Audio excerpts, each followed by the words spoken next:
Thank you for joining us today in episode 95 of the Pool Chasers podcast.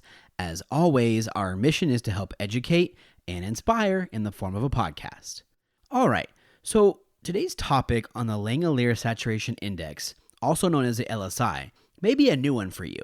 Or you may be familiar with the term from a CPO class or even a startup class. For a long time, we felt the same way. We had heard of the LSI, but never really understood it. We were taught range chemistry, just like you probably were, and there's nothing wrong with that, but there are ways now to dig deeper into water chemistry, which is what we are talking about today. The LSI can be a tough subject to grasp, for sure. That's why we asked Eric to come on the show and break it down in a language we can all understand. We thought he did a great job explaining it when we took one of his classes, and knew we had to have him on to discuss it here the same way. Over the past year or so, we have developed a real friendship with the Orenda team and a true respect for the education they are bringing to the industry. So, please enjoy this episode with Eric Knight of Orenda Technologies.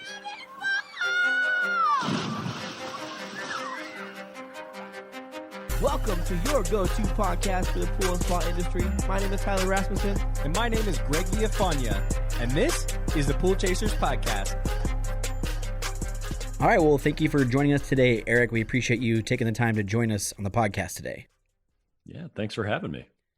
Absolutely. Can you please introduce yourself and what your role is with Orenda? Well, I wish I had a title at Orenda. No, I'm just kidding. I actually actively tell them I don't like titles. I'm Eric Knight. I wear a lot of hats at Orenda. I guess I'm directly involved in sales, marketing, business planning. I run the app. I do a lot with the website. Basically, most of what you see with the brand, I'm involved with. I didn't come up with everything, of course, but we pretty much everything but the books and actual manufacturing, I'm somewhat involved with. So I jump around where the company needs me. You are everywhere. Yeah, you see me all the time. I'm in the videos, and I've actually, it's crazy. I never, ever would have thought being in our videos would have had me recognized and stopped at an airport because somebody had a pool in their backyard. This is a true story. Hey, can you sign my bottle of PR 10,000? You're pool famous no now. liquids in the airports, boys. But in front. No, I have it in my car. Yeah. I was no joke. I'm walking through the airport and I'm wearing my Orenda shirt because prior to this pandemic where apocalypse we're living in right now, I travel a lot and I'm wearing my Orenda shirt, and this guy, just like this random guy, is just like, "Hey, I recognize you. Aren't you that pool chemistry teacher that I've seen on YouTube?" I'm like, "Oh, it got real." He's not even in the industry. He's just a homeowner. What'd you say? I was like, "Yeah, that's crazy." Like, I had no idea that this moment would ever happen in my life, but it did. It was pretty crazy. So That's I don't awesome. even remember what airport that was. I'd have to think about that.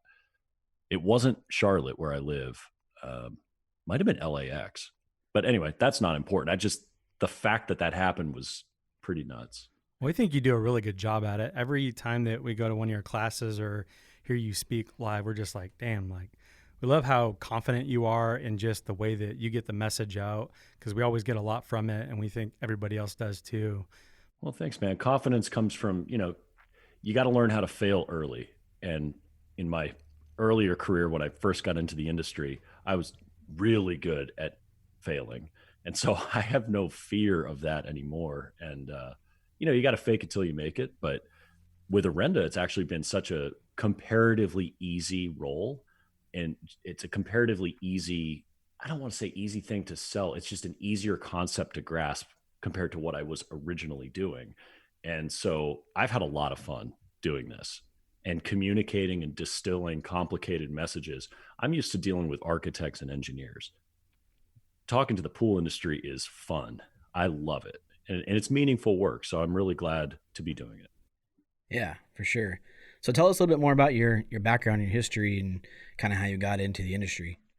Well, I was never a pool guy. I was actually a competitive swimmer, and I started swimming in college.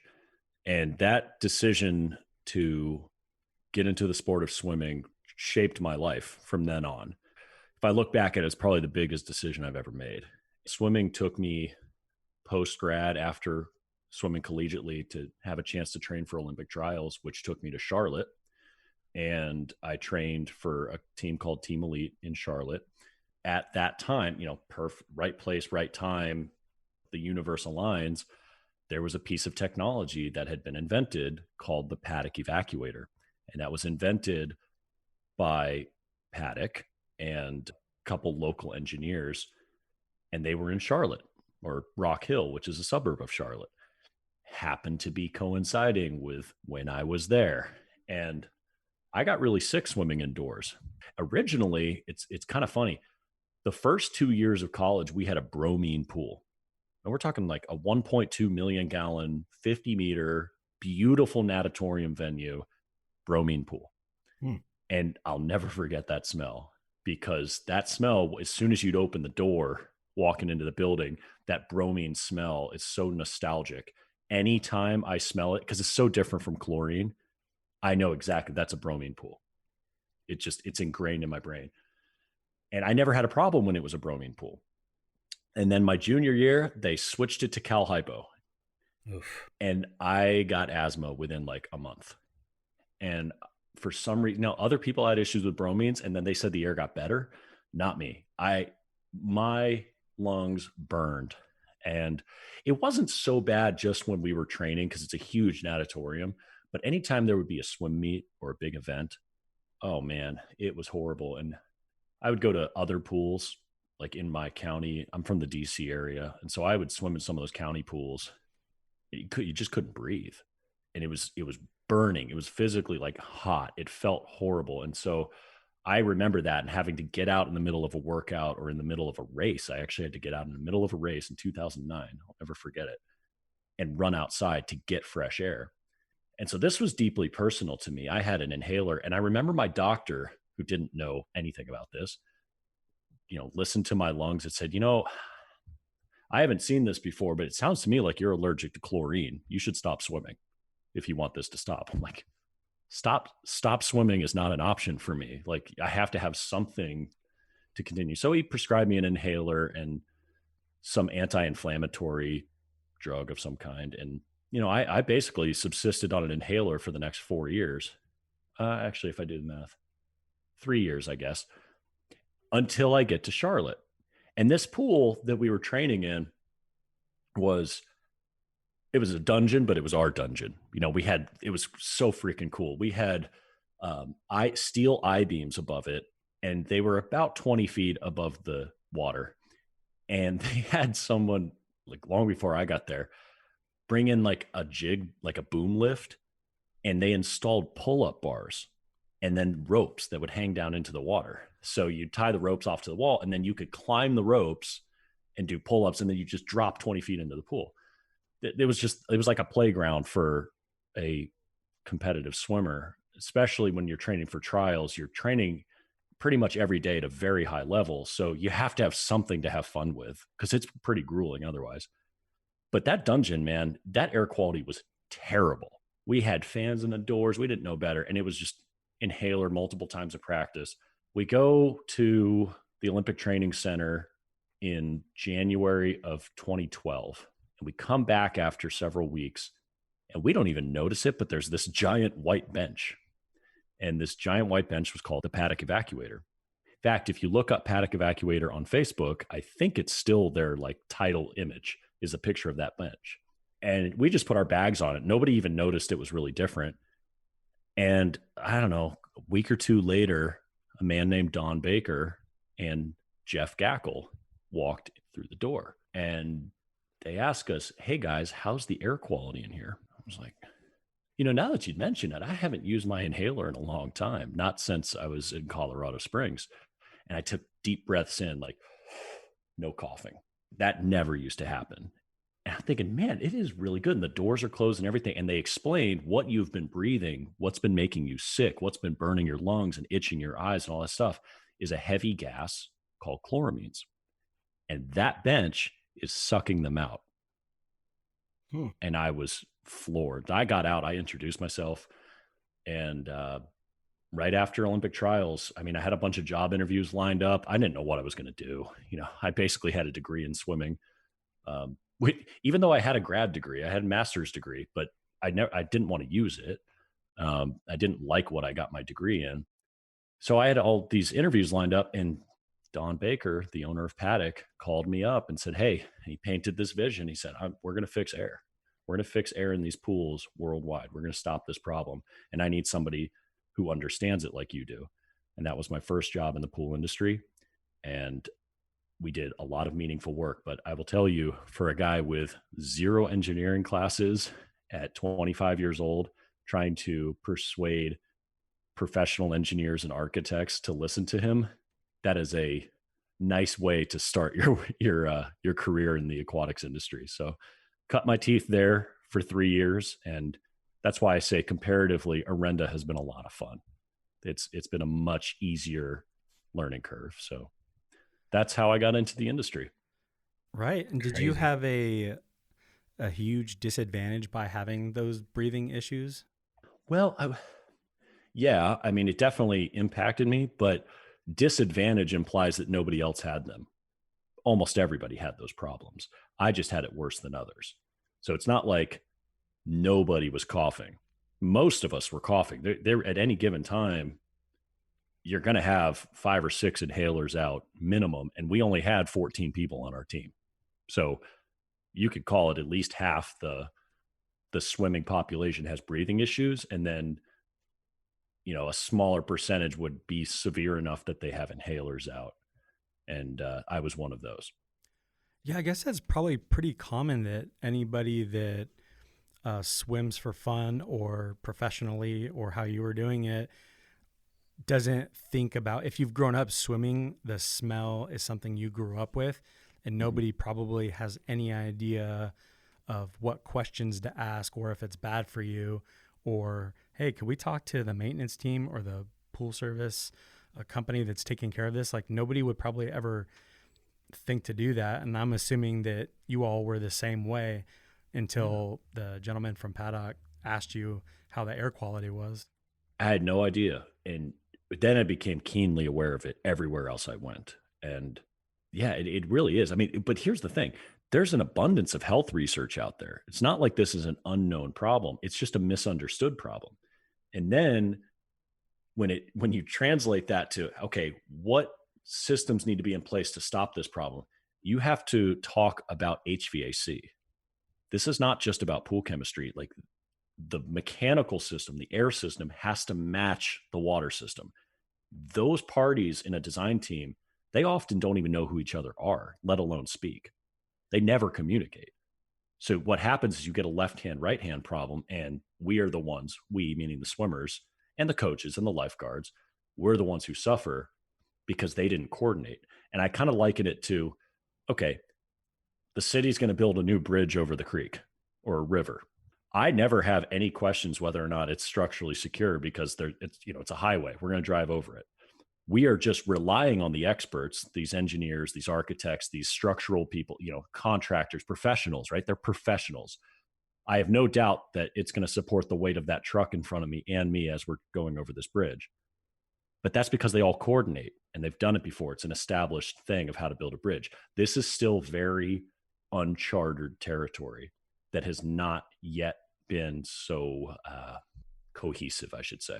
So yeah, they still have issues, but it's kind of like my entire MO of being in the industry is to fix the air quality problem, because that's what's personal to me. Right. What were you thinking when the pool at the Olympics went green? So of course I'm watching, and the first guy I called was Harold Evans, because at the time I was actually starting to write blogs for them. I was not employed by them, but I just looked at their site and they didn't have any content. And so I was just starting to write blogs, and I said, okay, why did this happen? And I don't want to get the sequence of events out, but as the days went on, the theories kept changing because the information that was being released by the Brazilians kept changing. At first it was algae, and then it was copper. And then it sounds like they put hydrogen peroxide in, which neutralized the chlorine. So we're back to algae. Oh no, but then we oxidized copper. And so we still don't know why that turned green. But based on what they said, meaning the Brazilian authorities, somebody accidentally put a whole lot of hydrogen peroxide in the pool, which of course wiped out the chlorine, and they had algae. So either way, whether it was copper, algae, or both, not a good look. But it sure made news. That's pretty rough. I thought just looking at it right away, because we had the pool service business, that somebody had put food dye in it. Because, it's the Olympics. You know that this is something that everybody's going to see. Yeah, of all stages. And they're just like, can you imagine being that guy? Imagine being the aquatics director. Oh, I feel so bad. That's what we kept talking about. We're like, that dude. He got fired. He got fired so fast. He got fired before the world found out about the pool. Yeah, I'm guessing. Sure. I mean, I don't know. That's anything rough. But clear. Your ass is out of here. Oh yeah, the world's biggest stage. You kidding me? And I actually have some buddies who I trained with that were in that meet, but they were at a different aquatic center. So the place where that happened is called the Maria Lenk Aquatic Center. That's where they had water polo and diving. The swimming was actually inside a stadium, so it was a different pool. And that pool water quality wasn't the best. It was actually pretty cloudy by the end of the meet. It's the Olympics. Yeah. I think we should figure out by now how to keep water clean. But and I guess we'll get into a little bit of water chemistry and balance. There's a lot of unknowns, even by the best of the best, that we've been learning. And I guess we'll get into that soon. Yeah, almost. I want to know who your favorite swimmer is and why. Oh, man, that's like you can't do. I'm gonna put this on blast too. Well, no, because we do research and watch a lot of documentaries on swimming and even swimming in the sea and all kinds of different things. Even the first person, I forgot what his name was, but back in the 1800s, he was the first person to start swimming out in the ocean somewhere in the UK. But there's a lot of really cool history behind it because they made a statue of this guy just because it was crazy for anybody to swim for that long. And it was people were proud of somebody with that kind of endurance, even at that time. I guess I don't have a favorite swimmer per se. I think I respect people who have done things in certain workouts because I can appreciate what it physically takes and mentally takes to do those kind of workouts. And a lot of the people that I trained with, you got to respect what they're really good at. And so some of my favorite swimmers are the ones that are somehow able to disconnect the pain sensors in their brain and get through workouts that are just on paper humanly impossible. And there's only a handful of those kind of swimmers that I've ever had the privilege to train with. And I would say those are probably my favorite just because they are the toughest people I've ever met. Just because I know how hard it would be to do that. And of course I fall short. It's a big part of our culture to put in the work. So in swimming culture, if you get out in the middle of a workout, if it's not what we call honest failure, and I mean between you and God, you physically cannot go on.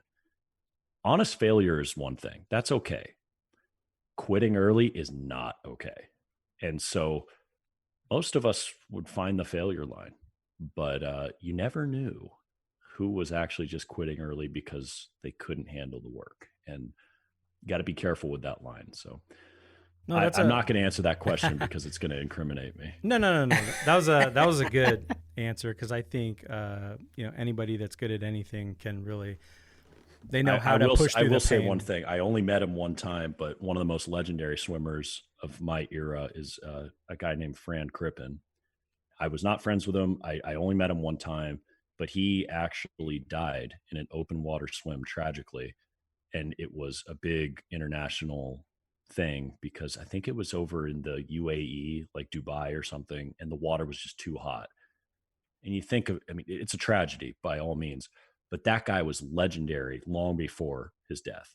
He was known for doing these open water sets that were just, you couldn't comprehend how much that guy could handle. And he literally swam himself to death. And that's, like I said, tragic. But as a swimmer, I kind of look at that and think man, if there's a way to go out doing what you love on a world stage like that, I can't think of a more honorable way to go, but I don't know. He's an eternal legend for that. So, and you got people like Phelps out there on the Discovery Channel or whatever it is, racing the shark, or they were trying to figure out how fast the shark was. I'm like, is he going to get in there? Because that changes this whole thing. Yeah, CGI. I heard about that. I think I saw a little clip of it on YouTube, but yeah, I didn't finish the rest of it. They were taking too damn long to figure out how fast the shark was. Well, they got to keep you watching for 30 minutes. I mean, come on. Right. Thank you, Eric. Yeah. Oh, thanks. Yeah, that's an awesome intro into the industry for sure. Our passion to seek pool industry knowledge and being able to share that knowledge with you is the reason we started Pool Chasers. Turns out Pentair has several ways for you to gain knowledge as well. Take, for example, the Pentair Master Service Program. This is a program designed to recognize dealers, service technicians, and other pool professionals for completing desired training modules. It gives you the tools you can use to troubleshoot Pentair installations in the field and become a master of Pentair product knowledge. Be rewarded for educational activities designed to enhance your Pentair knowledge as you move through the certification levels. With 3 levels to work through, becoming a certified Pentair professional has never been easier. It's training that rewards you and your business. But the real value comes from building your confidence in the field to ensure the customer loyalty you need to keep your business growing. We encourage you to check this out, so to become a certified Pentair professional today, visit pentairpartners.com or click the link in the write-up below. So let's talk about some water chemistry here today. When it comes to balancing pool's water, many of us are taught to use range chemistry. Can you explain what that is and why it may not always be the best way to balance a pool? Sure. Before I talk about range chemistry, there's really 2 sides to water chemistry. And a lot of people conflate the two. And until it was explained to me that there's really 2 different disciplines here, it didn't make as much sense to me either. So on the one side, you have sanitization, keeping the water chlorinated, clean, healthy, disease-free, algae-free, looking good, safe.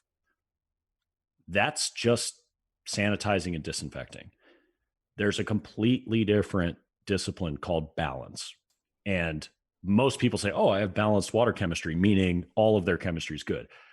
They're not really that related. There are a few factors that transition in both. For instance, cyanuric acid dramatically impacts both sides. pH dramatically impacts both sides when there's no cyanuric acid.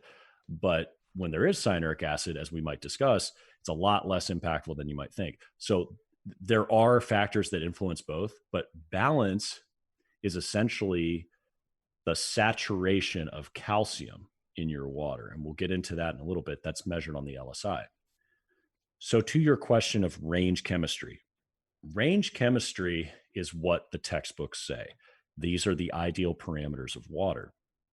7.4 to 7.6 ideal pH, depending on the book you read. And of course, there are different opinions. There are different books. 80 to 120 alkalinity is the most common. But I've also seen, valid sources that say 100 to 150 alkalinity. Like, what? but yet, it just depends on who you read. 200 to 400 calcium hardness is what most say. The problem with ranges is they don't take into account the other factors that go into water balance, like water temperature is a huge one. How about cyanuric acid? How about TDS, including salt?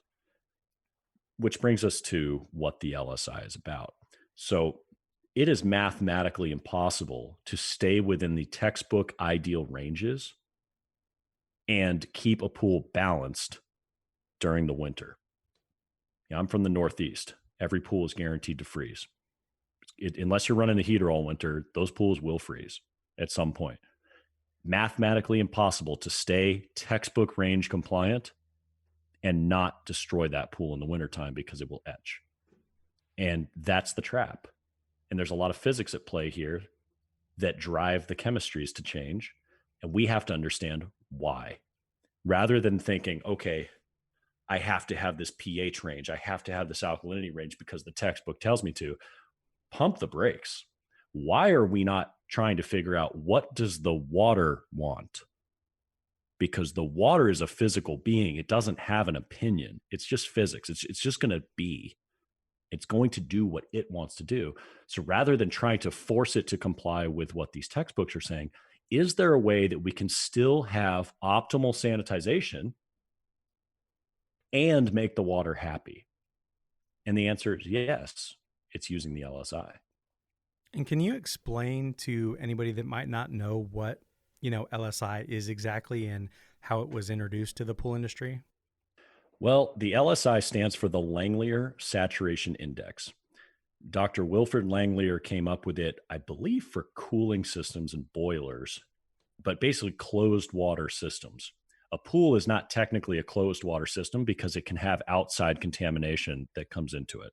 Or it's guaranteed it will have outside contamination, but it is a looped water system, as opposed to something like a drinking water system that is a one pass treatment and it moves on. You never see that water again. A looped system means it's constantly retreating the same water.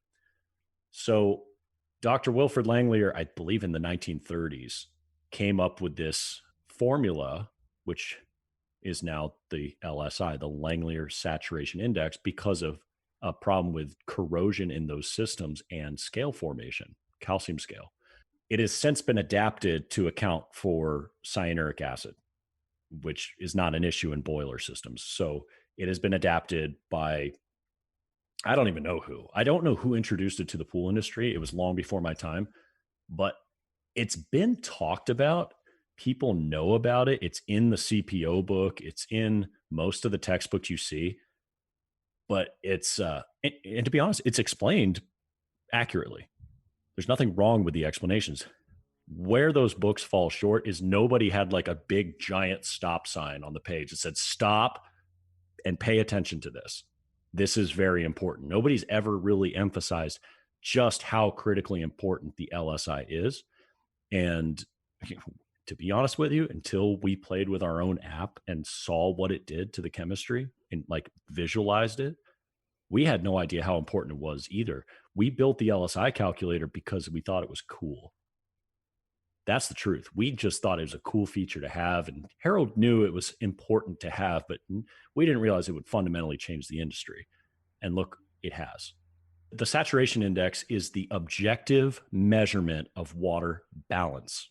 It has nothing to do with sanitization. It's just how saturated is water with calcium carbonate.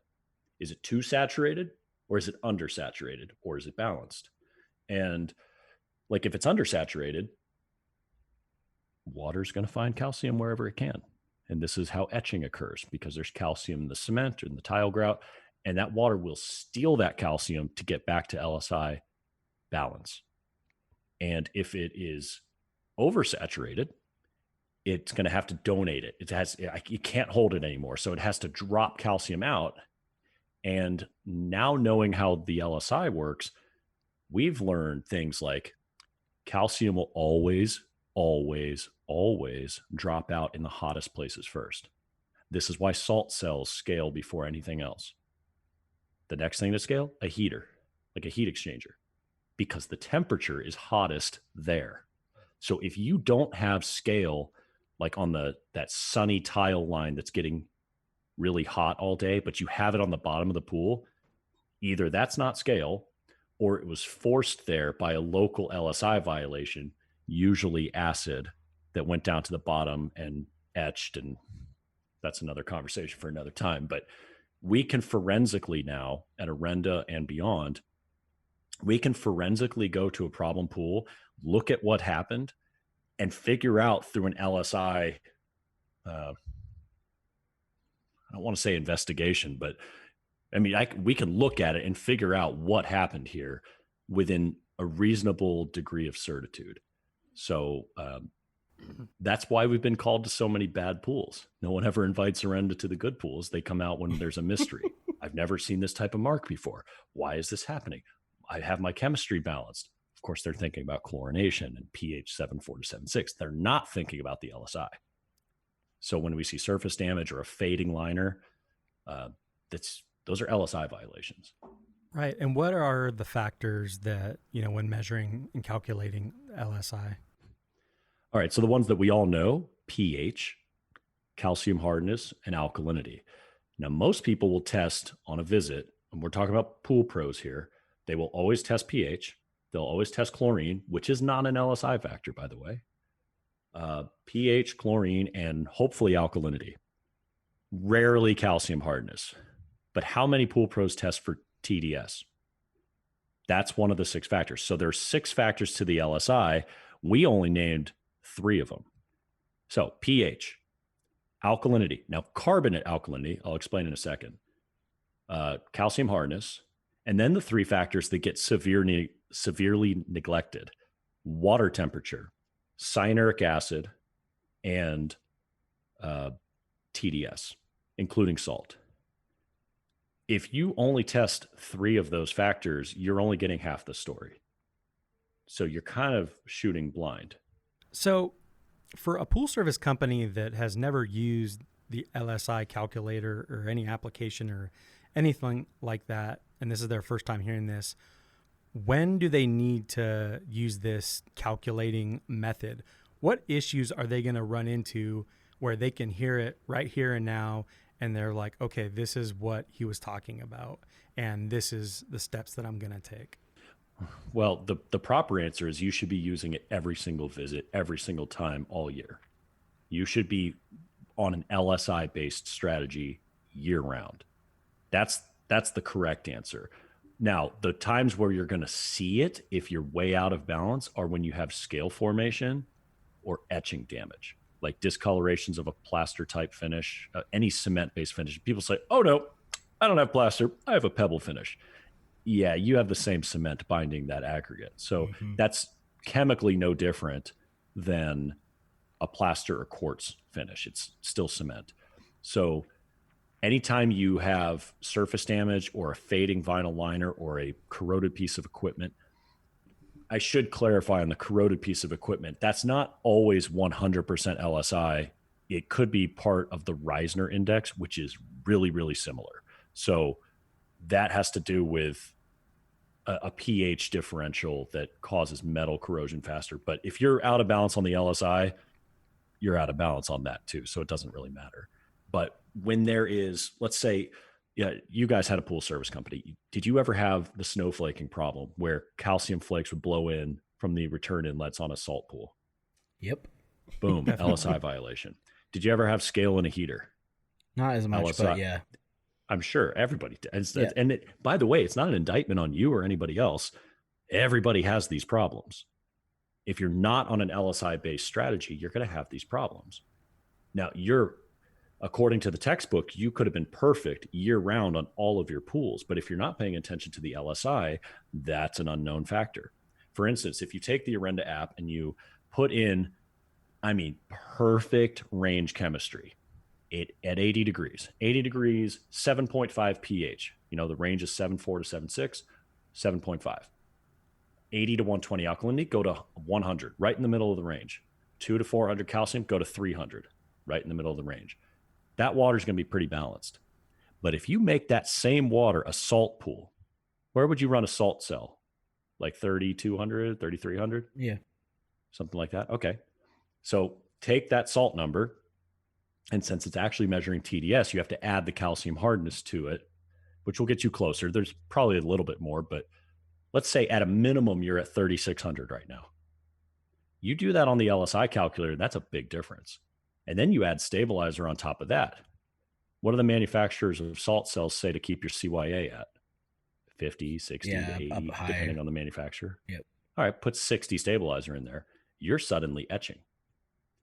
Now that was perfect range chemistry water, and you cannot treat a salt pool the same way. That's the trap. It was perfect, but now you just brought that pool into reality. So if you weren't thinking about that, you have to treat that salt pool very differently. And people say, oh, I have scale in my salt pool. Okay. But yet you're also etching.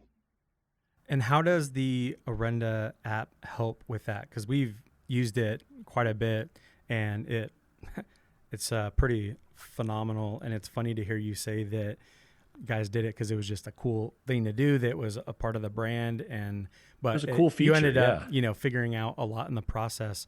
So how does somebody that's hearing what you're saying and they're like, yes, my heaters have that, I don't understand this, how do they download the app and how are they going to use that calculator? Well, Greg, I've got to turn it on you there. You can download the app in the App Store or Google Play. It's just called Orenda. It's totally free and it always will be. But I'm going to ask you that question. How did you use it? It's been a long time, but I actually used it when we had algae in a pool or anything like that, or just doing a new pool service bid, and we were testing the water and inputting the numbers into it. And that way we were knowing how much to dose, because we did use clarifiers and some of the PR 10,000, things like that. So we were always charging our customers for the things that their pool needed, but whatever was done on the pool service bid, we were plugging those numbers into the app, and we did trust that the numbers that be kicked back to us, that's what, would be dosing the pool. And towards the end, we would charge them for the bottle, and we'd actually leave the bottle there because we knew how to use it, and we would just dose it accordingly. But that's how we used it. Okay. So so you're primarily using it as a dosing calculator. And that's what it's made to be. It tells you specifically how to get from the chemistry of where you are on the left side of the calculator to wherever you want to have it be. And what's cool about it is, as you adjust the dials on either side, it's giving you a real-time update of the LSI at the bottom. It's just an aggregate of that column. So as you adjust like the pH, the LSI changes in real time as you change any given factor. So the objective, the action step is very simple. Take your true chemistry, like measure it, put it on the left side. And even if it's an ugly truth, you got to know the truth. You have to know where you are. And then the objective is to get the number on the right side balanced on the LSI within parameters that are responsible. You don't want to have 220 alkalinity. Okay, that's not responsive. That's too much alkalinity, right? But you still have to get the LSI balanced. And so there's a lot of different ways you can do that. We're talking about 6 factors here. Now, you can't really change temperature unless you're going to crank up the heater. And you can't lower CYA or TDS unless you drain, or do a big procedure like RO, reverse osmosis. So realistically, you're dealing with 3 factors here. You're dealing with pH, alkalinity, and calcium. How do you adjust those factors to have an LSI that remains balanced year round? And so the climate, like for example, you guys are in Phoenix. The strategy that is required in Phoenix is actually a lot different than the strategy in Michigan, because their temperature swings are so much different than yours. Right. Your water can get 95 degrees. It's not going to get 95 degrees in Michigan unless it's a spa, right? But their pools are going to freeze too. Yours won't. So you have to have a different strategy based on the baseline of temperature. So the calculator app does really 2 main functions. It's like a speedometer. It actually tells you how healthy your water is right now, according to the LSI, and gives you all the options that you can play around with on your own terms to get it balanced in your own way. And then it'll tell you very accurately to fractions of an ounce, exactly how to correct that pool. Right. So you're taking all the calculations out by the pool, and you're plugging those numbers into the left side column. I have the app open right now, but you're plugging all the numbers into the left hand side, and that is what's determining what that LSI number is, correct? Yeah, that's correct. So every time you touch a dial, it reconfigures whatever that column is, and it spits out the LSI at the bottom. Right. With all the different things going on, is there any tools that you recommend testing even just the temperature? Is there a test kit that you like to use? Well, I don't have a favorite test kit. I will say this.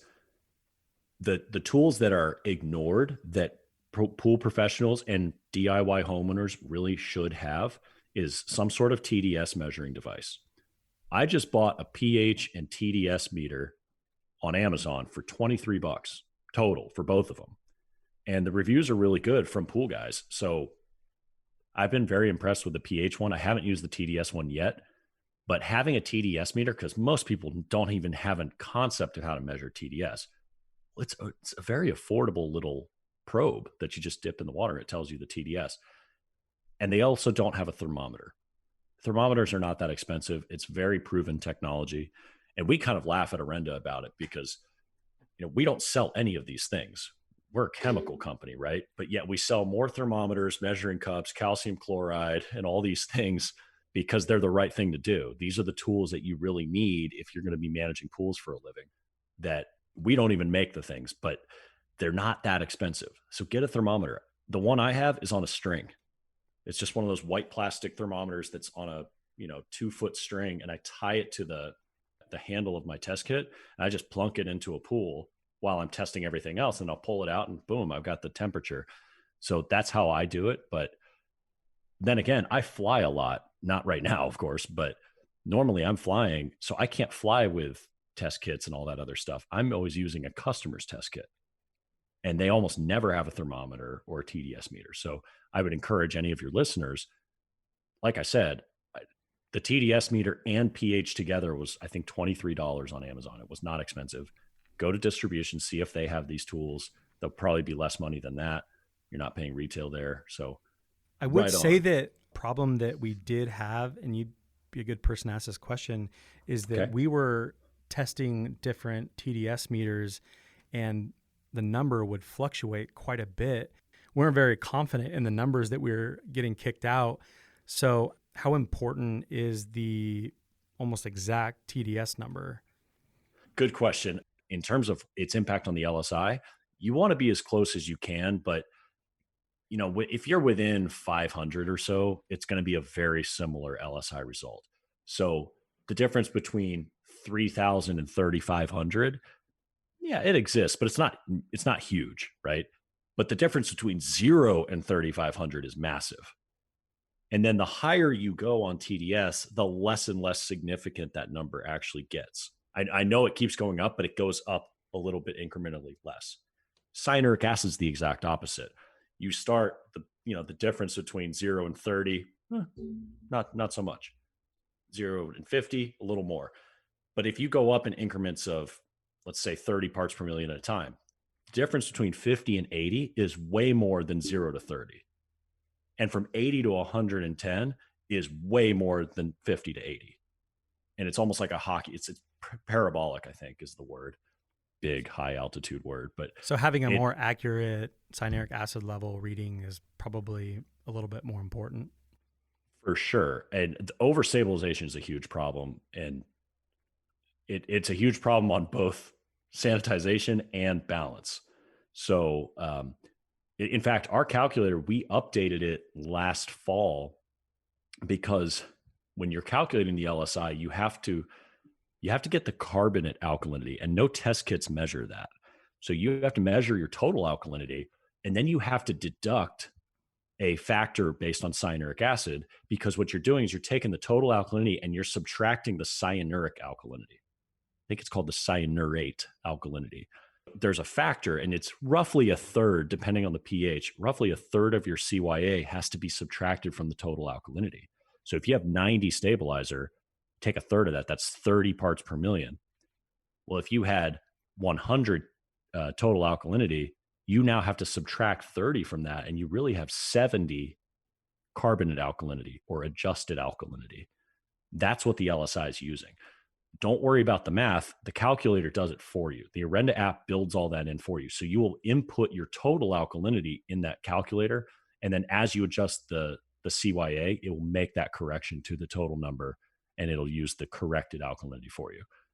And we had to update it because we didn't have an error built in. Well, what happens if you have, say, 200 CYA, or for easy math, 210?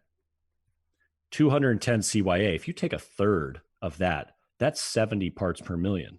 What happens if you only have 70 parts per million total alkalinity and you have to subtract 70 parts per million? You have 0. Yep. And that's an error. It doesn't register. Or furthermore, if you go over that, you're now trying to divide by 0. So it's an error. And so I think the Androids say NaN, which is not a number. We have updated that so it says error, because even I didn't know what NaN meant, but that's kind of how the formula spit out. And what people don't see behind the scenes of that nice looking calculator is there's like 80,000 lines of code behind it. It's a very complex piece of technology that took us a long time to build. So when something goes wrong, it takes developers a while to figure out what it is, and usually it's something pretty simple. Yeah, that's there's a lot behind it and a lot of math, and that's what's cool about it. It takes out the hand math for everybody that knows how to do the LSI by hand, which probably isn't very many people. The CPO book I shows mean, you how to do look, it. I took the startup class, and they teach you how to do it by hand in there. I took the CPO class. They teach you how to do it by hand in there too. Let's be real. You guys had a service business. Yeah, you ain't doing that. The economics of the industry do not allow for long division in a backyard. No. You don't have time. So people abandon it and they revert back to habits. This is way faster. Mm-hmm. This is way, way faster. So if you have the right tools, a simple TDS1, a pH probe, a good test kit, and a thermometer, you can measure the entire LSI every single visit in about the same exact time it would have taken you to do the normal visit. Right. It doesn't take that much more time. So go that extra step. I don't like the phrase go the extra mile because it's really not a mile. It's an extra step. Go the extra step, measure the LSI, act accordingly. It will go well for you. Yeah. Back to the calculator, once you input everything, is there some kind of, report or something that can be sent to management or the homeowner or something like that? Yeah, there is. So once you get dosage, it'll tell you all the chemical and volumes of the chemicals based on whatever volume you put in. So it's garbage in, garbage out, guys.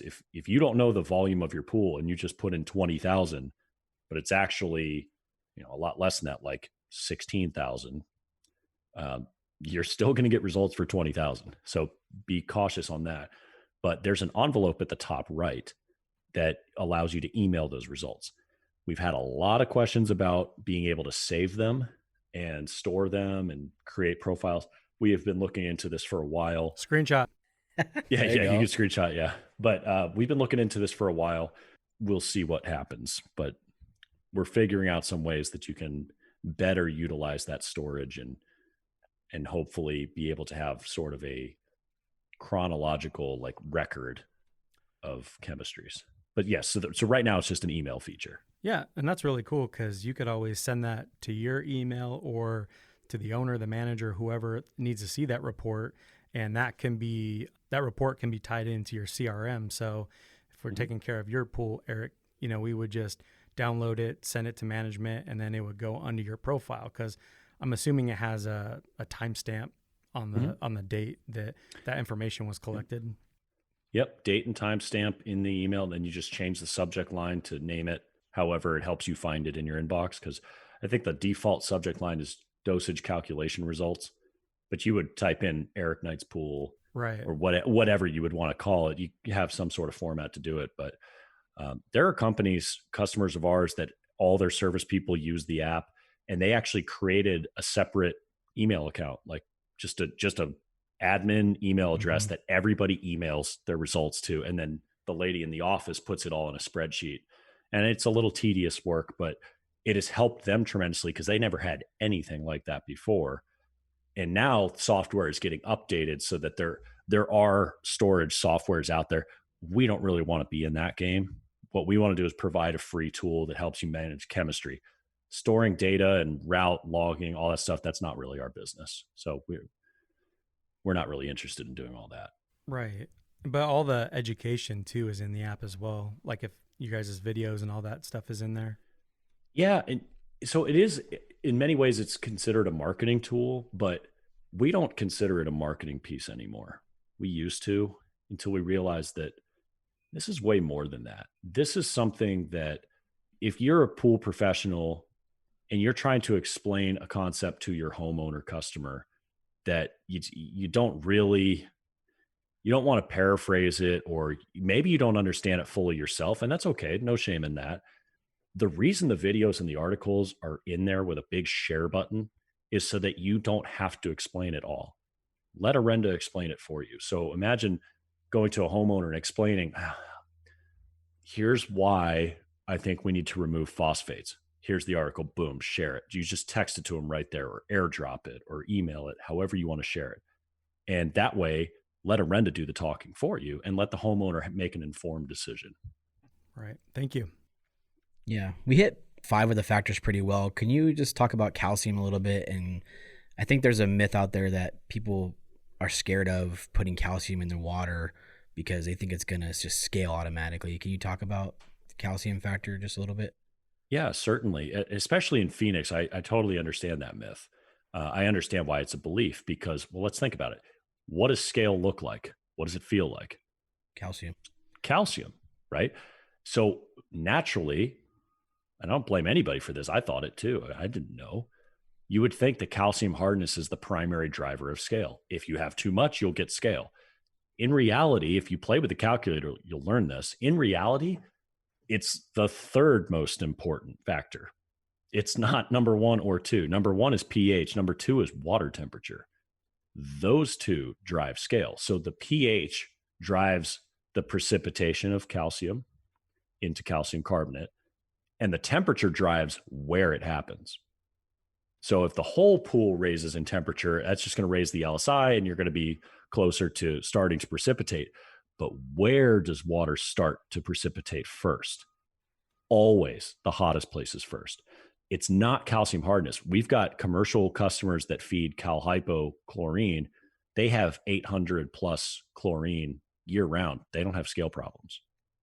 Sure, I'm sure some do, but we got a great commercial customer with hundreds of commercial properties that they manage. Their target is 750 calcium. 750. They don't have scale problems. So you can have higher levels of calcium hardness if you're managing the saturation index. So they have used calcium brilliantly as, I call it the floor. So I don't know if your viewers, I mean, if they're listening, they can't see this, but hey, viewers listening to this podcast, on the screen, Eric is now putting his hand at the bottom of the screen. At the floor of your strategy, you have calcium hardness. That's the foundation that you can build your LSI strategy upon because it doesn't move much. If you put acid into a pool, Tyler, does the calcium hardness go down? No. No, it might go up if you put too much acid in because of etching, but it doesn't go down. But if you put acid in a pool, pH and alkalinity will go down. Calcium doesn't move. It's a rock. So think of that as the foundation. If you have enough calcium hardness in there, I say enough, not too much, just enough, that you are able to make micro adjustments to the other factors to stay within LSI range year round. For you guys in Phoenix, because your temperature doesn't get nearly as cold as it will in Michigan and Minnesota and Connecticut, you don't need as much calcium as they do because your temperature, it doesn't justify it. And especially in the summertime, you don't want 500 calcium necessarily in the summertime because your temperature is so high, you're more likely to scale. Mm-hmm. Their temperature is never going to get 95 degrees in the water like yours is. So they need more calcium because they have to get through the winter. So we highly encourage any pool that's going to freeze a minimum, like the floor, 400 parts. You really want closer to 500 or even 600 during the winter. And don't fret about that because it will get diluted with rain, which has zero calcium in it. Rain and snow, minerals don't evaporate. So rain and snow have zero, very, very aggressive on the LSI. That will dilute your water chemistry over the winter in a mesh cover or uncovered pool. And then the temperature swing, right? So the floor is based on calcium hardness. And then the moving factor that sets the rest of the parameters is adjusting to where the temperature is. Yeah. And then we could go on about the physics of pH, but I think that's kind of what it is. So calcium is not your enemy. It's actually your friend. It's the most misunderstood and I think misrepresented thing. People know what it is. They've been trained to dislike it because they're afraid of scale. And a perfect example of this is the calcium crystal problem that was discovered in the Northeast. The pool service companies that first introduced this to me, two in particular, they're good companies. Like they're really well trained, very well educated. They attend classes at the trade shows. Like they read their books. They know their stuff, but they all thought that the crystals were scale. And because they thought they were scale, by the way, they're not scale.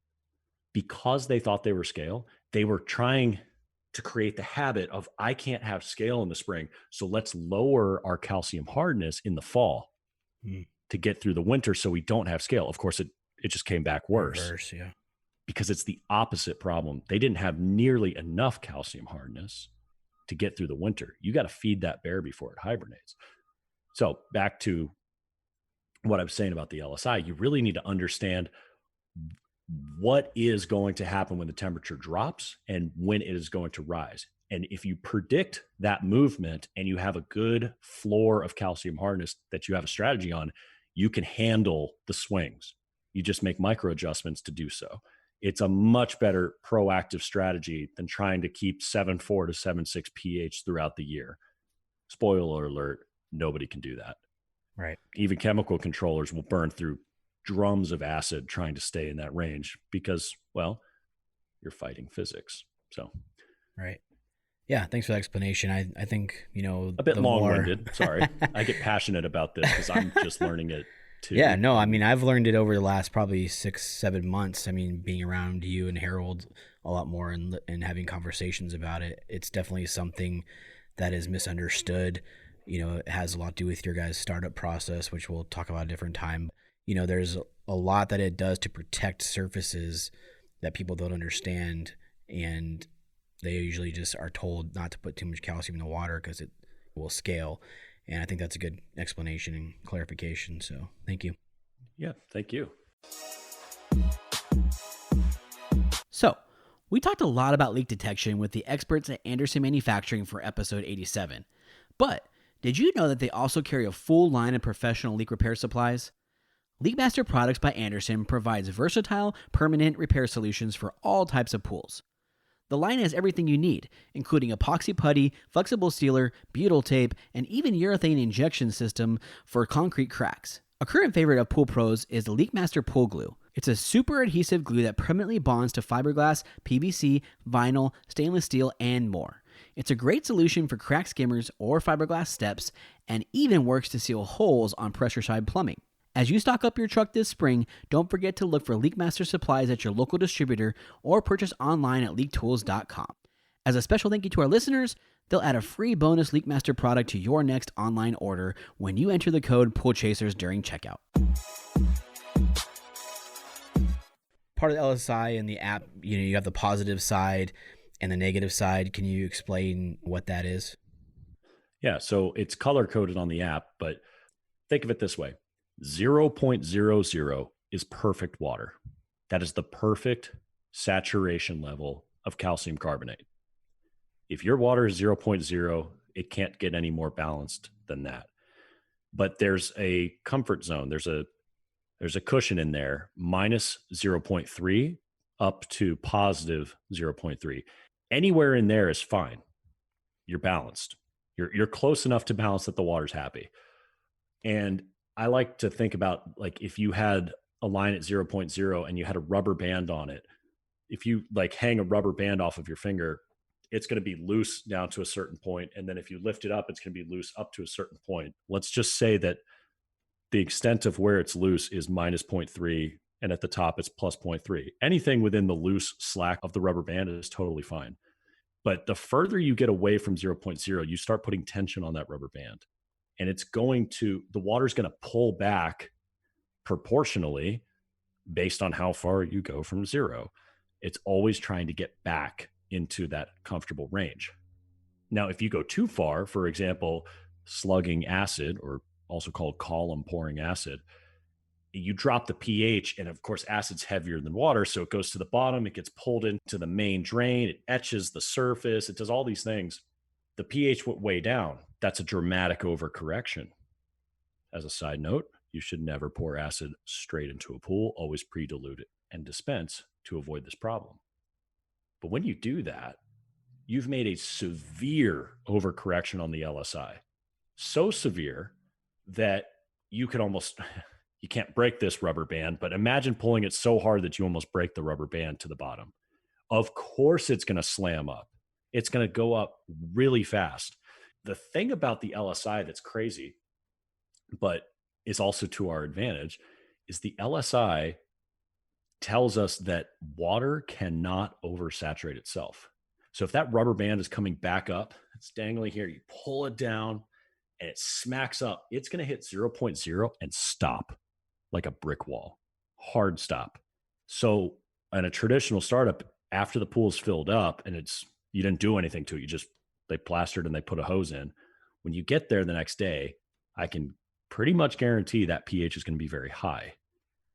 Oftentimes it's so high you can't measure it, but I know exactly where the LSI is. And everyone thinks, oh man, it's got to be aggressive. No, man, it's got to be scale forming. Nobody ever actually gets the answer right. The LSI is 0.0. It's perfect because it was such an overcorrection. It bled out calcium hydroxide. It spiked the pH. Tap water being raw, it's going to etch. Yeah. So it gets up and that pH got high and it stopped eating and it's perfect. Now, to be fair, we don't like how the water got to 0.0. It etched and now you have plaster dust everywhere. But it got to 0.0 and it stopped eating. But of course, we, not thinking about the LSI in this industry, think about the range chemistry. Oh, I have to be at 7.4 to 7.6.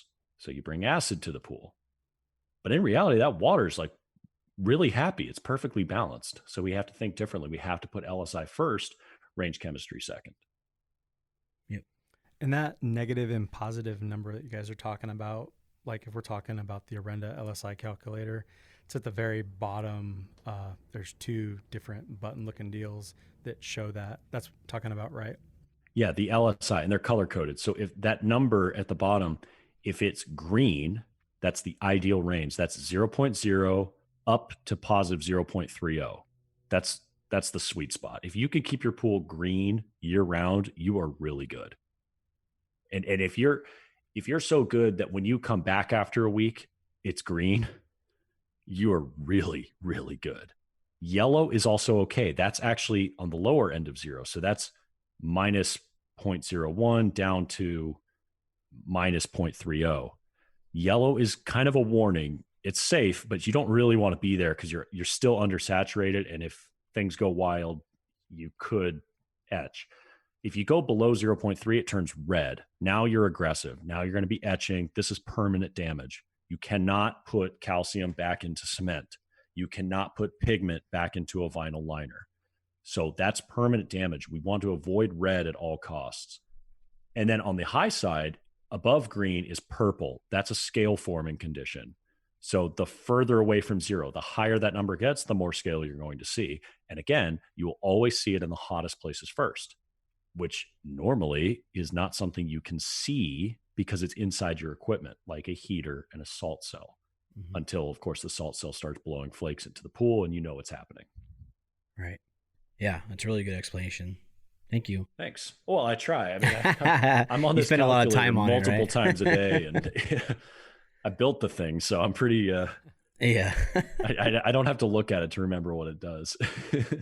No, but it's crazy just talking about it. How many variables there are? I'm thinking about being in a pool and doing all this, and over time, trying to get to that sweet spot of 0, and they're having a family party, and there's a million people in it, and then they decide to back off the run times and the speeds and all the things setting you up for failure. All the things that happen. I think in listening to this, it just makes it so much more critical that you talk to the homeowners about what these things are and why it's important that the pump runs this long and why we have to stay on top of the water chemistry. And when I say that we need to dose it with these types of chemicals or treatments, then that is what it is, because we're trying to make sure that the water stays safe, clear, so that you can actually enjoy it. Because I don't think when I think of homeowners in our time in the beginning that used to mess with the equipment, I don't think we ever did a good job of explaining to them of what the repercussions were of them messing with it. It's now not a safe pool. It's not going to be enjoyable to swim in. You're going to have your family over to swim in the pool, and it's going to look like crap. And you're going to call us on the weekend that you want us to come and put the magic pill in, and it doesn't work that fast. I don't remember where I heard it from, but you bring up a really good point. And I'm trying to remember who told me this, but what separates the really, really good professionals from the ones who just call themselves professionals are really, really good professionals are not afraid to tell their clients the truth when it's bad. They don't sugarcoat it. They're very open about it. They're transparent. They'll show them whatever they need. But as a homeowner, I don't have a pool. As a homeowner, I hate surprises. If somebody tells me that, like for me, I had my air conditioner replaced last summer. when it was supposed to last another 2 years. It didn't last 5 weeks. And I paid hundreds of dollars for a tune-up. And they're like, oh, yeah, you can get another year or two out of this if you maintain it. And I'm like, okay, perfect. I'll put it in my budget for next year to replace this thing. It didn't last 5 weeks. That made me furious, because had he said, look, you might have 2 more months out of this. Look at this damage, all this stuff. He didn't tell me that. Had he done that, I could have made a plan. I could have prepared, but instead I threw a whole bunch of my money into the stock market instead of keeping it aside. You see what I'm saying? I hate surprises. Mm-hmm. And most people, forget pool owners. Like, let's be real. We don't like being blindsided by things. So you just nailed it, man. I'll tell you, Greg, you just nailed something that you should really drive home to your listeners. Communicate with your homeowners, even if it's bad news. That is so important. It will separate you. They will remember it. They will appreciate it. They might not like what you're saying, but they'll appreciate you for telling them the truth and bracing them for impact. And the other one I look at is, somebody called it grandma's law. If that homeowner, if that customer of yours was your grandmother, you would never take advantage of your grandmother, hopefully.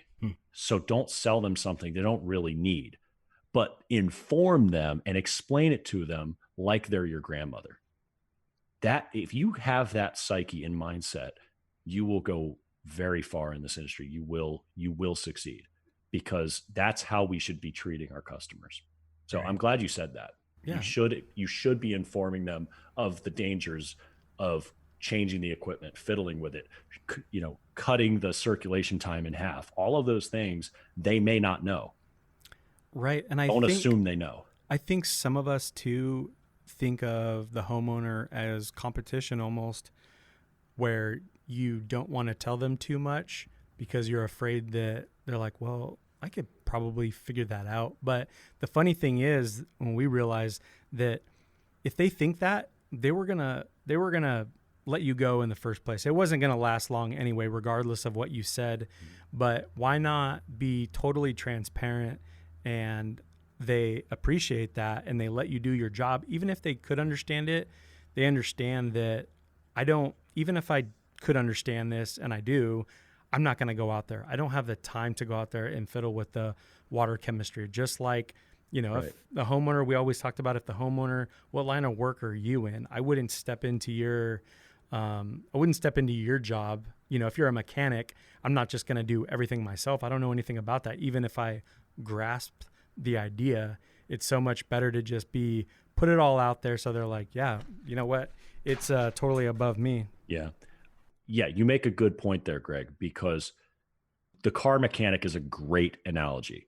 I could watch YouTube videos and figure out how to change my oil, but you better believe I am never going to change my own brakes. No way am I going to change my own brakes. Number one, I don't have the right tooling, but I don't trust myself. I'm going to let a professional who is trained to do something so critical to my vehicle. That vehicle is my livelihood. I have to get places, especially if you're in the pool service business. If you are not a mechanic, you're going to get it professionally done, right? Mm-hmm. Homeowners, they value people who add value to them. Mm-hmm. If they were going to be a DIY homeowner, okay, they were going to fire you anyway, right? You can't lose something you never had. It wasn't your fault you got fired. They wanted a DIY. But if you were constantly adding value to them every month, then why would they let you go? Right. That would be absurd. You're making their lives easier. It's worth the money. It takes away a major headache, and you're helping them get better. You're informing them. In fact, I would go to the polar opposite, and I have evidence to support this.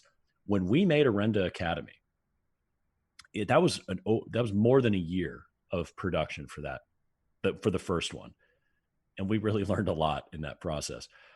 But a lot of the feedback that we got when we were kind of teasing about it and saying, hey, we're creating this online video training academy, a lot of the feedback that the service trade gave back was, oh, we don't want to educate the homeowners too much because then they'll be able to do the job without us. The exact opposite has happened. Homeowners look at this and say, number one, I did not appreciate how diligent your work is, how hard this job is. I had no idea how significant pool service actually is. This is not an easy job. I don't want to do it. So it had the Right. exact opposite effect. Mhm. But offering something like that to a homeowner, saying, look, I'm so confident in the service that I provide, I will educate you. You make the decision if you need me or not. And I would say probably more than 9 times out of 10, 9.5 times out of 10, they're going to appreciate you for that and they're going to remember that. So keep that in mind. Don't be afraid to educate your homeowner. As long as you're honest and you're adding value, you have nothing to be afraid of. Well said. Hey, pool chasers, by now you probably met the awesome guys at Primate Pool Tools either at a trade show or through Instagram. I'll tell you what, we love what these guys are doing and the quality product they bring to the market. They're the makers of the first carbon fiber pool poles in the industry. Their poles use high quality Modus 3 grade carbon fiber and are 5 times stronger than premium aluminum poles, which allows them to be half the weight and makes it easier to navigate through the water. Primate offers 3 models of poles in various sizes, as well as single link extensions that are compatible with any pole model. This will allow you to extend your pole up to 40 feet. Plus, if you ever need to replace any parts, their poles are modular so you can do so individually. And best of all, they're handmade here in the good old US of A. If you aren't convinced already, the Primate team backs their product up with a 1-year warranty that covers any and all manufacturing or workmanship defects.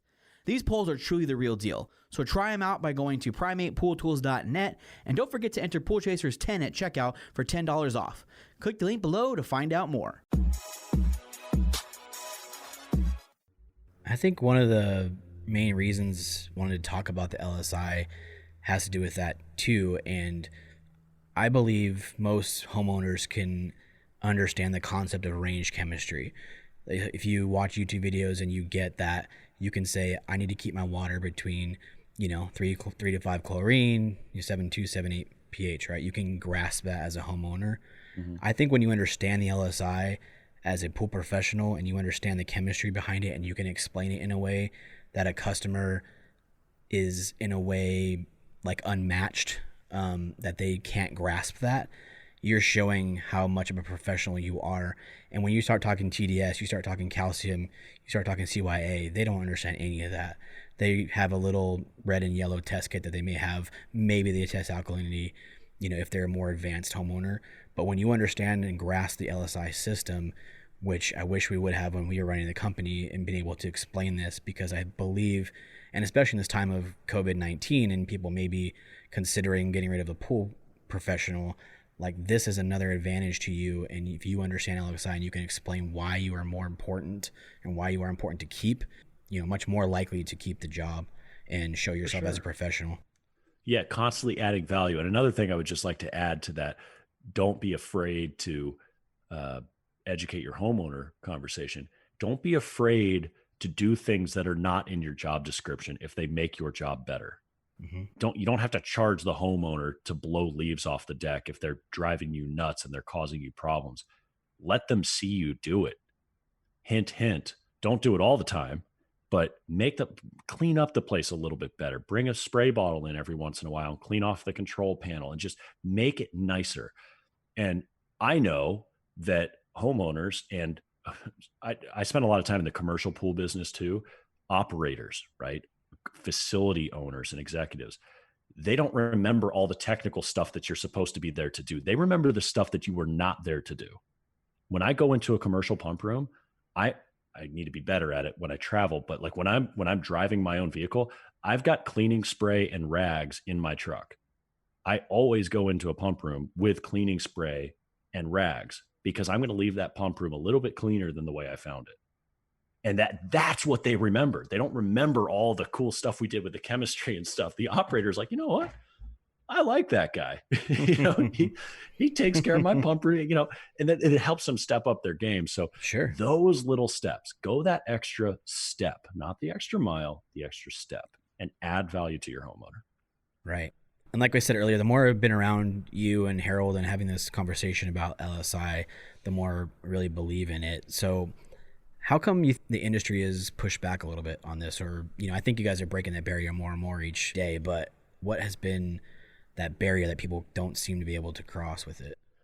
Well, had you asked me this a year ago, I would have agreed, yeah, there's a barrier. But this year, even the end of last year, pre-COVID-19, I think we have crossed that barrier. I think the LSI is undeniable at this point. I don't know many people at all that challenge it. No water treatment industry that we are aware of, drinking water, wastewater, cooling towers, irrigation, they're all aware of the LSI and they use it. Why are we not?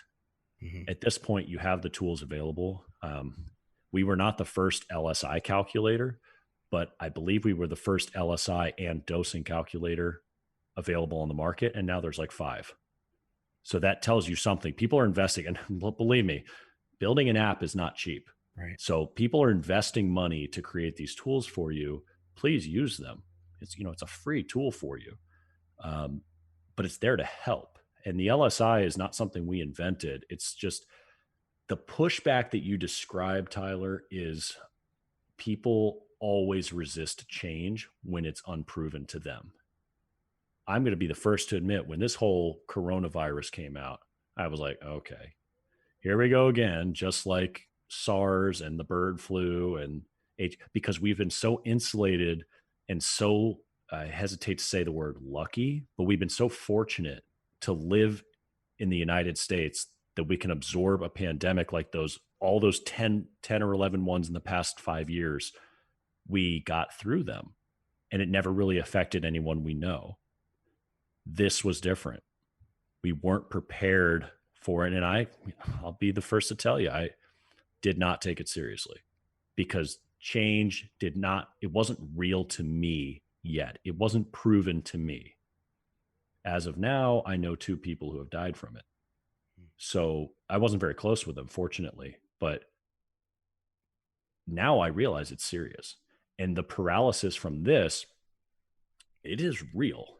So you don't really take LSI seriously until you have to, until you're the one that's potentially getting sued for screwing up the surface of that pool, or you're the one that's fighting scale and doing everything you thought was right. And meanwhile, Orenda's been saying for the past 2.5, 3 years, LSI, LSI, LSI, LSI, LSI, LSI, and you weren't listening. And then you figure out the LSI can fix that problem. Now, if it was an etching problem, you can't fix what's been damaged very easily. You certainly can't put you can't put concrete back into cement, but you can prevent it from happening further. And if it's scale, you can correct scale. And once pool people adopt it and they see it work, and for a lot of people, their first exposure to the LSI is our startup, actually. But once that happens, everything changes. And I know that for a fact because these are the people that take webinars when I'm sitting in this very seat, one-on-one video trainings.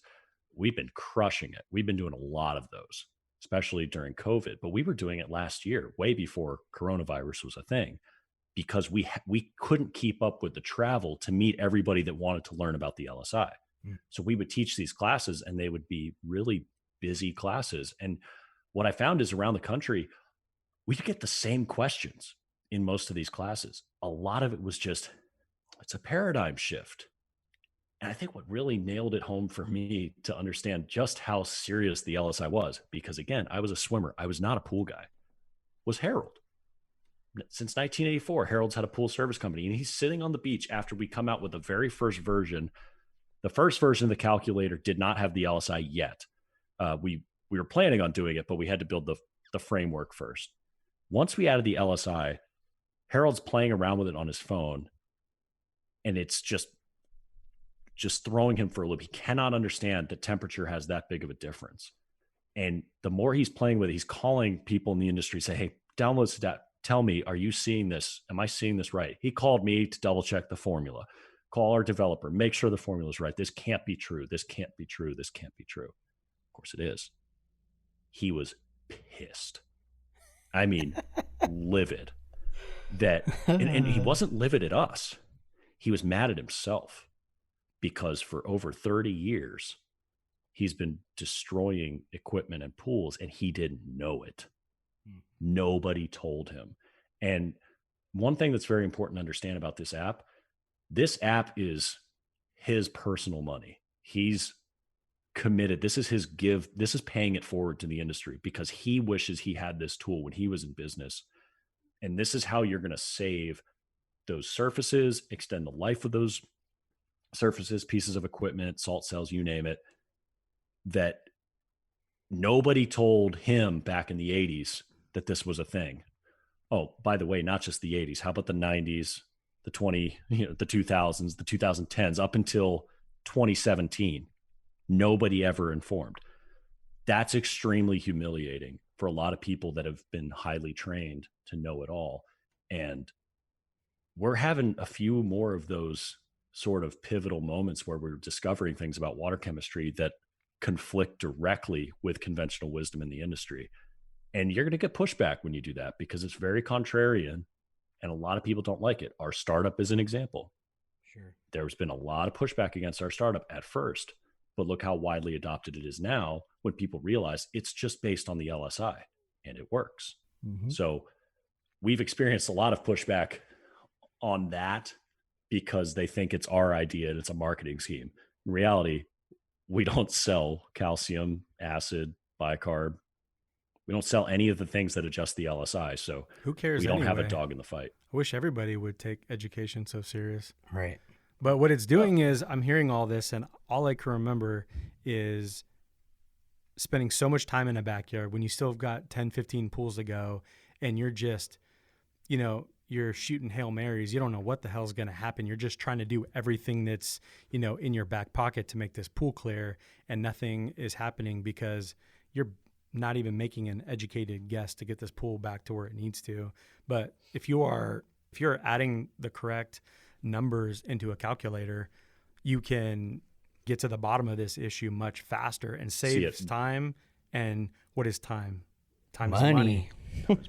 But that sanity factor, like I remember that used to drive us nuts. It's like, dude, what the freaking heck is going on here?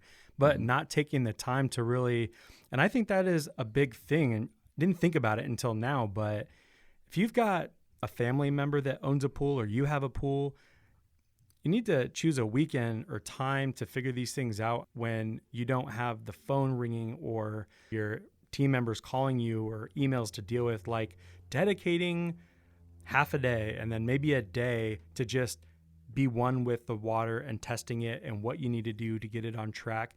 Because I know it's really difficult when you're training yourself like on a homeowner's pool or, anything like that. And since, we've gotten our own pools now, it's much easier to, take the time and actually do it. But I think there's a lot of opportunities. I'm sure people have very close clients that they can go visit their pool, even if whatever they're doing, like say, hey, it's for free, just let me use this as kind of my education.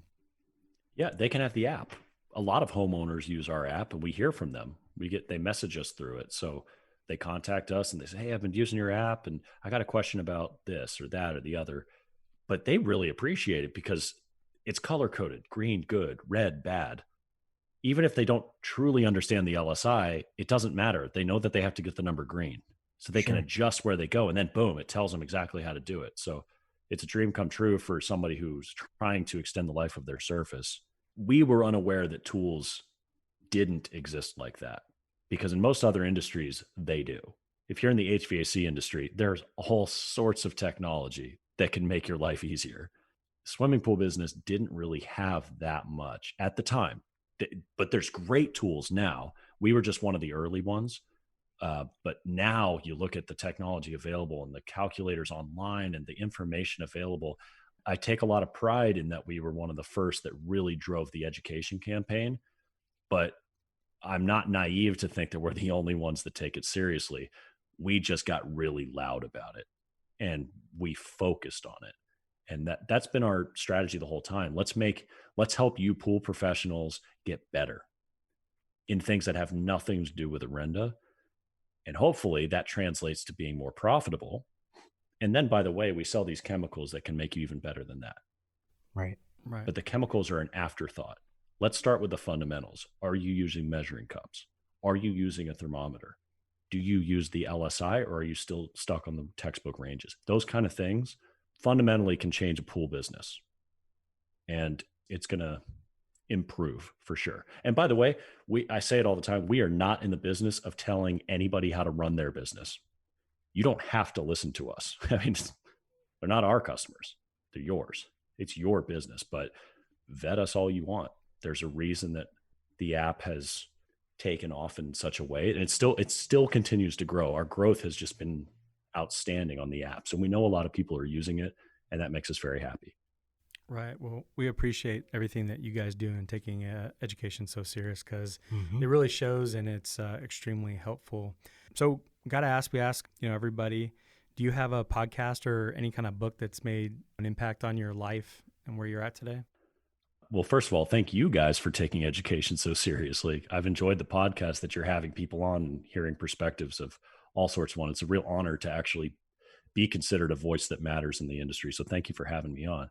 You're welcome. As for podcasts and books, because I was flying a lot, I've been reading a lot of books. So there have been just some awesome ones.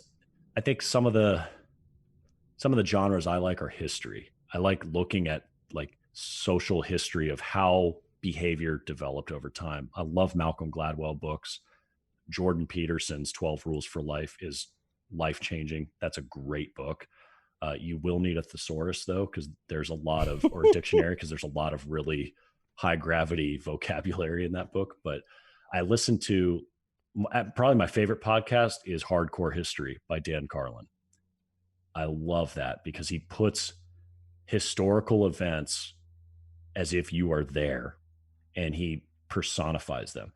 And in so many ways, I think some of the best authors, including like I said, Malcolm Gladwell, the reason that I like that so much is because they're making it relatable. Pool chemistry, if you read the stuff that I have to read, it's not relatable. They're studies, they're journal articles, they're peer reviewed. It's literature reviews and citations, and it's academia. It's not relatable. How do you translate that into a backyard pool? Much of what I did in grad school was learn how to decipher that. Even though I didn't take chemistry class, I know how to read that kind of material, and it's boring. I tell you what, it's so boring. But my entire MO since 2016 has been to distill that into a relatable format that can be digested and actually understood. I use a lot of analogies if you read our blog. I use a lot of simplified explanations to try to make these concepts make sense, like calcium being a floor, or how pH will physically rise up because of physics. We'll explain those things in ways that you don't have to necessarily get the actual detailed science. You just have to know what it's going to cause. And if you know that, you can predict and you can control it. And who cares what the actual science is? You understand, and you're taking that into account. So that's been my whole goal since I've been at Orenda. Very good. Thank you. And where can people find Orenda? Where can they follow you and download the app, all that good stuff? Well, we're all over social media. So Orenda Technologies, we're on Facebook, either Orenda Tech or Orenda Technologies on Facebook. We're on Instagram. We're on LinkedIn. Our website is orendatech, ORENDATECH.com. The app is just called Orenda in the App Store and Google Play.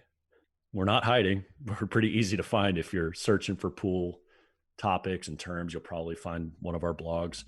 And we have a YouTube channel, Orenda Technologies, as well. A lot of videos on there. So we're everywhere we can be. And if you have subjects that you would like us to cover, like maybe you have a question that hasn't been answered anywhere else, send it to us. Because if it's, for instance, the one I'm working on lately, why do fiberglass pools chalk up? It's not actually a form of scale, because if it were, you could have put an acid on it, it would clean it off. It's actually a different issue. Scale does happen, but I'm reading now that there's some polymers in those gel coats that get oxidized once the gel coat opens up a little bit. So it's really fascinating science.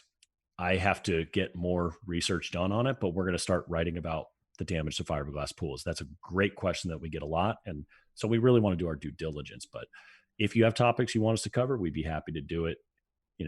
Just give us time. We have a lot of them that we're trying to get through. So very good. Well, we really appreciate it, Eric. This was a great conversation. Appreciate your time, and we really look forward to doing some more episodes with you. Thank you guys for having me. I really appreciate it. Hey, Pool Chasers. Thanks for checking out this episode. Did you know that each episode has its own page on our website? This is where you can find more information about the guest and episode topic, as well as all the resources that we discuss throughout the show. To get to the webpage, click the link below. Also below, you will find links to the sponsors of the show, as well as links to follow us on our social media channels. On our channels, you will find some of our favorite clips and bonus material. Please follow us on Instagram, Facebook, Twitter, and YouTube. Our tag is Pool Chasers. We also have a Facebook group for the Pool Chasers community. Here you will find like-minded professionals all looking to make each other better. One last thing. If the episode has brought you value, please check out our Patreon page to support us. And if you could please rate and review the podcast, we would love to hear what your favorite topics are. Thank you for your time and your ear. See you out there, Pool Chasers.